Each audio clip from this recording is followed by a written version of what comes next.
Bonsoir et bienvenue dans cette nouvelle édition de l'Info Soirée. Nous sommes le lundi 18 mai. Voici les titres. Deux jeunes avouent le meurtre de Nilma Jaggernaut à Bel-Air, un cambriolage qui a mal tourné lorsqu'ils ont tué cette femme de 44 ans. Affaire K.L. Permès, un haut gradé de la Bastille interrogé par la police. Métro Express, la ville de 4 bandes connectée à la phase 1 du projet en début 2021 au lieu de décembre de cette année. Retard causé en raison du confinement, les travaux pour la phase 2 ont repris aujourd'hui. Budget 2020-2021, début des consultations prébudgétaires demain. La CID de Bel-Air et l'Anti-Robbery Squad viennent de boucler l'enquête sur le meurtre de Nilma Jaggernaut. Denovan Ravaton, 20 ans, et Maxwell Edward, 21 ans, sont passés aux aveux aujourd'hui. Ces deux jeunes ont été arrêtés ce matin et ils ont avoué avoir tué la femme de 44 ans lorsqu'elle s'est mise à hurler dans la quincaillerie pour chercher de l'aide. Vous le savez, la victime est morte après avoir reçu un coup de couteau dans le commerce où elle travaillait vendredi dernier. Il s'agit d'un vol qui a mal tourné. Ravish Personneau. Les deux suspects sont connus des services de police comme étant des récidivistes dans la région de Bel-Air. Dans la première partie de leurs interrogatoires ce matin, ils ont expliqué qu'ils s'étaient rendus à la quincaillerie vendredi pour commettre un vol. Une fois sur place, ils ont réalisé que Nilma Jaggernaut était toute seule dans le commerce. Dans un premier temps, les deux suspects ont tenté de commettre le vol, mais la victime a tenté de les en empêcher. C'est à ce moment-là que les malfrats l'ont agressé une première fois à la tête. Un coup qui n'a pas empêché la victime de continuer à faire face à ses agresseurs, mais l'un d'eux s'est alors saisi d'un couteau et l'a planté dans le cou de Nilma Jaggernaut. La femme de 44 ans décède de sa blessure et les suspects décident de cacher le cadavre derrière le comptoir. Ils réalisent ensuite qu'il vient de commettre un meurtre et décident de s'enfuir. Denovan Ravaton et Maxwell Edward repartent à l'Aubredu. Cet après-midi, ils ont comparu devant le tribunal de Flac sous une accusation provisoire de meurtre. L'interrogatoire des deux suspects se poursuit toujours au bureau de la CID de Bel-Air. L'enquête est menée par l'inspecteur Motti et l'inspectrice Raymond. L'un des responsables de la prison de la Bastille affirme n'avoir rien remarqué d'anormal lors de l'arrivée du détenu Jean K.L. Permès. C'était le mardi 5 mai dernier, 3 heures avant le décès du prisonnier. Ce haut gradé se trouvait à la Bastille quand le détenu est arrivé à la prison en compagnie des 4 officiers de la Carceral Emergency Response Team. Toutefois, il affirme qu'il se trouvait loin de la cellule de transit où un détenu passe 30 minutes avant de retrouver sa cellule. Prochaine étape de l'enquête, l'interrogatoire d'un assistant surintendant de la prison qui aurait donné des instructions pour manipuler les caméras avant l'arrivée du détenu. 683 Mauriciens ont perdu leur travail entre le 6 avril et le 8 mai dernier, selon les données du ministère du Travail. Maria-Ven Karemben, conseillère en relations industrielles au ministère, a confié qu'une fois que le confinement sera levé, les officiers enquêteront sur ces cas. Maria-Ven Karemben intervenait dans l'émission spéciale Explique Ouka ce matin sur Radio Plus. Au niveau du ministère du Travail, malgré le confinement, nous faisons toujours travail depuis la maison, nous inspecteurs fin travail au téléphone, fin enregistrer beaucoup de plaintes et fin enregistrer en ce qui s'agit de démissions, 683 démissions. OK? Pendant la période 6 avril à ce jour, jusqu'au 8 mai. Le chiffre, le 6 avril jusqu'au 8 mai, il a enregistré 683 cas de démission. Et là-dedans, certains finissent réglés. Et à partir qui l'inspecteur répond au travail, nous pouvons mettre le boucher double et qui examine tout ce cas-là. Et cas qui pas réglé, par exemple, je prends le même exemple, si un employeur finit assistance de la MRA sous le Government Wage Assistance Scheme, ils mettent un travailleur dehors. Alors, carrément, maintenant, nous sommes sûrs et certains, la loi qui finalement demandé, il fait provision à ça et qui va travailler pour un droit de compensation au taux de 3 mois par l'année service. Et nous faisons l'enquête.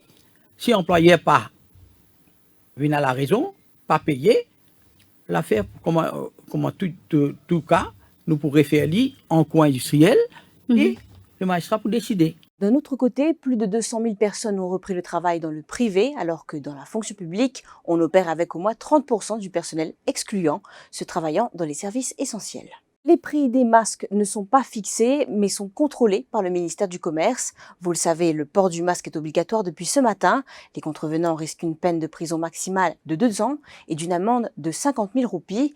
Les masques sont disponibles dans les pharmacies, mais il y a beaucoup de revendeurs qui ont opté pour ce business lucratif depuis quelques temps. Le président de la Pharmaceutical Association of Mauritius, Navin Jagesar, met en garde contre ce marché parallèle. Premièrement, une masse médicale, le prix est légèrement plus cher, nous mettons comme tel, parce que c'est une matière qui est desservie. Et nous devons comprendre, en ce temps actuel continuité, une matière première est un peu difficile de gagner, surtout le filtre. Donc, ce prix est varié comparé avec une masse d'hygiène sanitaire, et aussi une masse d'hygiène sanitaire, la plupart c'est fait localement. Donc, malgré un coût pour cette matière première, de ce fait qu'il est fait localement, ce prix est mieux abordable qu'il y a un prix d'une masse d'hygiène sanitaire. Nous ne tenons pas parler que, là, tu peux fixer le prix masse, mais toujours, nous n'avons pas encore aucun communiqué officiel à ce jour, à ma connaissance. Oui, au niveau de pharmacie, définitivement, prix là plus cher parce que le suivre une procédure établie par le ministère du Commerce qui réglemente le prix. Alors qu'il y a un marché noir aussi, en ce moment, qu'il ne faut pas oublier. On appelle ça marché parallèle au marché noir, des bandes masses sur le marché. Donc, ça bande masse-là, il n'est pas réglementé. Donc, vous ne pas payer la même procédure, il n'est pas payer le même tarif qu'il nous peut payer. Le prix n'est pas régularisé comme tel. Cela fait maintenant 22 jours depuis qu'aucun cas de Covid-19 n'a été enregistré à Maurice. Selon le dernier communiqué du ministère de la Santé, un total de 89 814 tests de dépistage ont été effectués à ce jour. Il n'y a également plus de cas actifs dans l'île. Ainsi, le nombre de cas enregistrés reste à 332. 10 patients sont morts et les autres sont considérés comme guéris de la maladie. Toutefois, 149 passagers se trouvent actuellement toujours en quarantaine. Les consultations prébudgétaires débutent dès demain. Le ministre des Finances, Rengaladen Parayachi, rencontrera les syndicats d'abord à son bureau à la Government House le matin. Et dans l'après-midi, ce sera au tour du patronat de faire ses propositions au ministre des Finances. Depuis le 10 avril dernier, plusieurs partenaires sociaux ont soumis leurs propositions au secrétaire financier. On parle notamment des associations commerciales, les organisations professionnelles, les syndicats, les ONG et les organisations de la société civile, entre autres. Nous nous retrouvons après cette courte page de pub.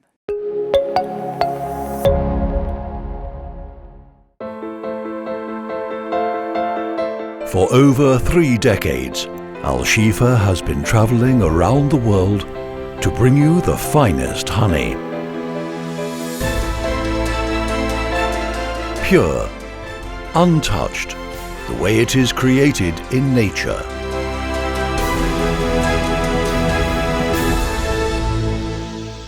Al Shifa, made in nature. Conseil d'Union Pay. Pour votre santé et celle de votre famille, pendant la pandémie de Covid-19, réduisez autant que possible les activités de plein air. Essayez d'éviter les visites dans les espaces publics bondés. Si vous devez acheter des nécessités quotidiennes dans les supermarchés ou les centres commerciaux, assurez-vous de porter un masque. Gardez toujours une distance avec les autres. Pour minimiser le risque de transmission au contact de l'espèce, nous vous recommandons d'utiliser les cartes Union Pay pour les paiements. Plus pratique, plus sûr. D'ailleurs, Union Pay International vous offre également un service de paiement en ligne pratique. Faites des achats en ligne avec Union Pay, profitez de la livraison à domicile, moins de contacts, plus de sécurité. Luttons contre la pandémie. Union Pay est avec vous. Union Pay, your way.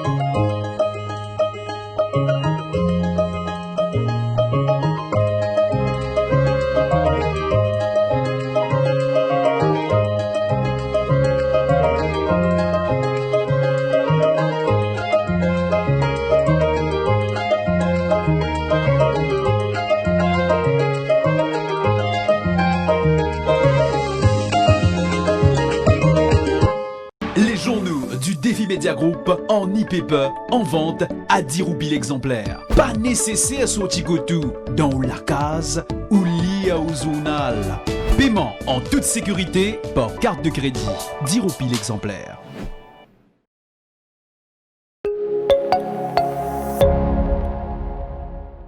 Conséquence de la Covid-19, 4 bornes sera connectée au réseau de la phase 1 du métro express en début 2021 au lieu de décembre 2020. Les travaux ont repris ce lundi pour la phase 2 à Cœur-Pipe et à 4 bornes. Parallèlement, avec le retard accumulé sur les différents chantiers, un assessment report sur les répercussions de cette pandémie sera bientôt soumis au ministre du Transport, Alain Gano. Les tests de dépistage rapide se poursuivent à travers l'île et ce matin, c'était au tour des journalistes, animateurs, photographes et techniciens, chauffeurs du Défi Media Group. Tous les 75 antigen rapid tests effectués se sont révélés négatifs. Vous le savez, les membres du gouvernement avaient annoncé la nécessité pour le personnel des médias de se faire tester, étant donné qu'ils font partie des frontliners, à savoir que depuis samedi, plus de 61 000 antigen rapid tests ont été effectués auprès des travailleurs des services essentiels. En fait, étant donné que nous travaillons dans la presse, nous sommes souvent là au terrain pendant la première semaine qui nous fait face à Covid-19 et par la suite qui nous restons en contact avec nos bonnes collègues, nous à la maison, nous sommes toujours dans l'inconnu, là nous ne connaissons pas qui perd à nous, mais là moi vraiment soulagé, c'est vraiment une ouf de soulagement parmi tous nos bonnes collègues, je suis capable de dire. Donc c'est bien passé parce que nous faisons ça depuis quelques semaines déjà, vu qu'on est journaliste. Donc c'est vrai qu'il nous passe quelques jours à la maison pour travailler work from home. Et une fois, comme on est journaliste, nous allons au terrain, faire des reportages, rencontrer les Mauriciens. Et c'est de là, à cause de mon contact nous gagne. C'est vrai que nous gardons nous respectons les mesures, porter le masque, distance sociale. Mais nous faisons le test pour être rassurés pour nous et surtout pour nous, la famille et tous nos collègues avec qui nous sommes en contact. Et pour moi, c'est une bonne initiative du groupe et pour faire le test avec tout le personnel. Et parce que nous sommes frontliners, nous aussi. Et depuis l'introduction du confinement, depuis le 20 mars, et en tant que photographe, et tous les photographes et les vidéographes, nous au terrain et nous finissons un peu partout dans l'île, mais nous finissons trouver et nous aussi, et c'est un plus pour faire le test, pour guetter, attention, et nous finissons le virus. Ben, nous sommes au premier plan, et nous sommes sur tous les fronts, le voyage partout à travers l'île, et nous sommes un peu à risque. Au fait, quand on est allé même pour faire ça, et l'accueil qui nous gagne, la manière qui va l'accueillir nous pour faire ça, ben, mon sentiment correct, normal, tranquille. Et il y a un petit temps pour un petit peu là, mettre dans les nez, jusqu'à là-haut, comme ça. Un petit sensation un petit peu mal à l'aise, mais. Nous sentions soulagés de faire ça. Exactement. Ce qui nous amène à la fin de cette édition de l'Info Soirée. Merci de l'avoir suivi. Bonne soirée. L'info en continu sur le www.defimedia.info.